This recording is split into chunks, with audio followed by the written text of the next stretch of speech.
Hello, I'm Rob Young and welcome to Pop Goes the Culture on CUTV, where each week we'll be bringing you all the latest hits in the world of film, TV and music, and a culture that literally snap, crackles and pops.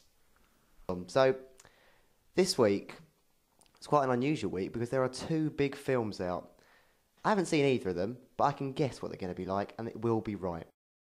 So, first up, we've got a reimagining, hate that phrase, reimagining of the Three Musketeers. Now, this could be it could be a good premise. One of my favourite films of all time is The Mask of Zorro. And these kind of swashbuckling epics really, really float my boat. So what's wrong with the Three Musketeers, or what will be wrong with the Three Musketeers? Ironically, two things.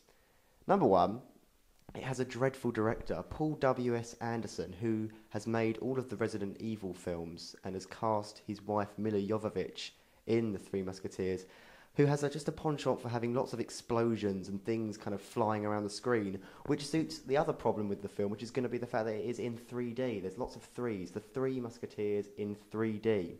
So this is going to give Paul W.S. Anderson the opportunity to thrust swords and French wigs around the screen for the whole 90 minutes or whatever it is. Please avoid this film at all costs. There's a scene in the trailer where there's a blimp which looks so unreal. It is laughable. It's going to be the new League of Extraordinary Gentlemen. Please don't see it.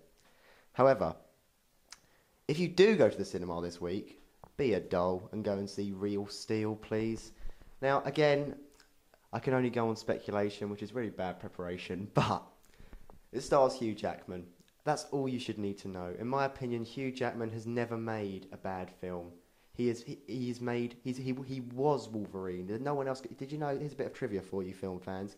Dougray Scott, the Scottish actor who was in Mission Impossible 2, I think, was originally cast as Wolverine and had to pull out because he injured himself. Who took the role? Hugh Jackman, and history was made.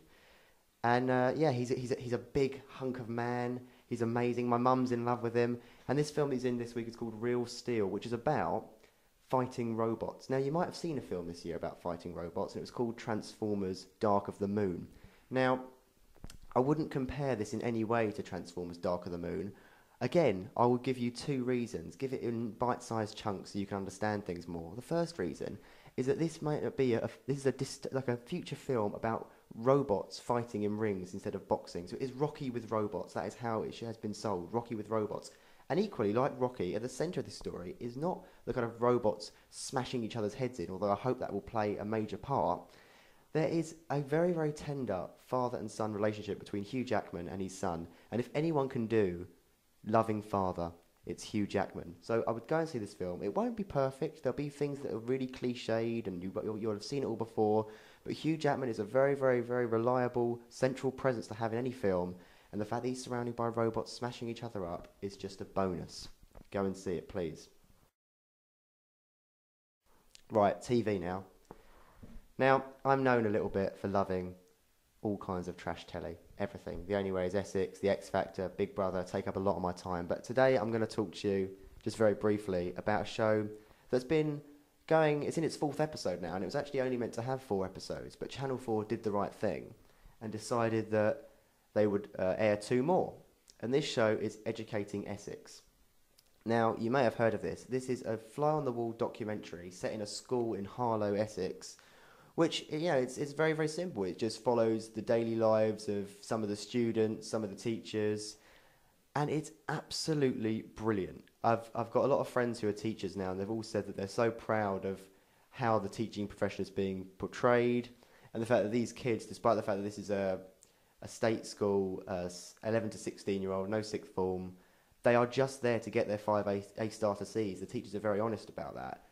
But the way in which they go about it, they don't give up on any of the kids. And some of the stories are incredibly touching. In one of the recent episodes, there was one of the problem kids who had, that's not the technical term, who was unfortunately, he was put into care. And that the headmaster was so heartbroken by it. You said these shots of him in his office kind of weeping.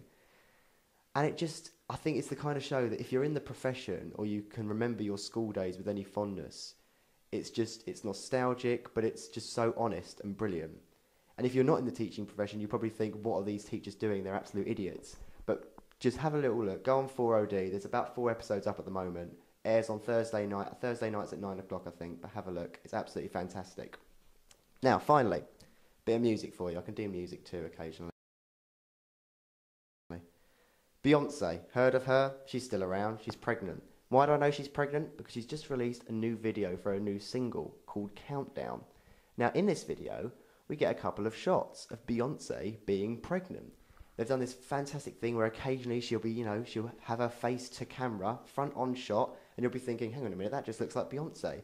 And she'll slightly turn 45 degrees or so, and boom, there is a baby bump in front of you in a music video. I'd love to know, actually, if you've got any answers to this, do let me know, how many videos there have been with the stars are pregnant and kind of explicitly so.